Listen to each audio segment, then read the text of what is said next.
From a hilltop in northern Gaza, 73-year-old Hussein Abdelmajid points in the direction of his village, just on the other side of the border, now inside Israel. In 1948, when the State of Israel was created by United Nations mandate, hundreds of thousands of Palestinians like Abdelmajid fled what some prominent historians have now called the ethnic cleansing of Arab villages and towns. This day is a day of torture. For them it's a day of happiness and joy, but for us it's a painful reminder. I get a strong feeling of anxiety in my chest when I remember this day. The exodus of Palestinians from their land and the creation of the self-proclaimed Jewish state in the heart of the Arab world is what Palestinians call the Nakba, the Arabic word for catastrophe. Each year on May 15th, that day is commemorated with tales of personal tragedy and traditional folklore music.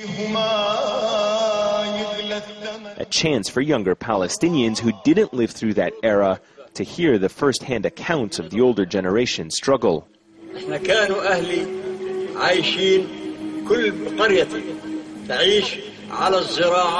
61 years after being displaced from their homes and uprooted from their lands, the Palestinian people continue to live that catastrophe. But this year's commemorations come amidst one of the most difficult periods in recent times for the people of Gaza. And here in Salatin, history has a way of repeating itself in a very painful way. These refugee tents shelter those who survived Israel's recent war on Gaza just a few months ago.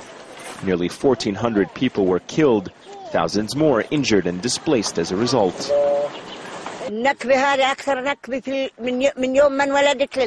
This day of remembering the catastrophe is the worst I have ever lived since the day I was born. This is the worst catastrophe in the world.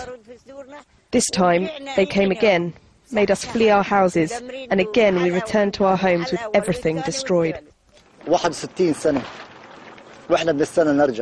61 years and we are still waiting to return. Our grandfathers told us stories about their catastrophe, and sadly it is now our turn to tell our children and their children about our own catastrophe. Beyond the devastating effects of the latest war and a 2-year-old stifling siege on Gaza, Palestinians are also reeling from bitter internal political divisions that have paralyzed and threatened to derail their national struggle for statehood and freedom. Until all these issues are finally resolved, though, chances are both the old and young generations of Palestinians will continue to live a Nakba. Ayman Muhyiddin, Al Jazeera, Gaza.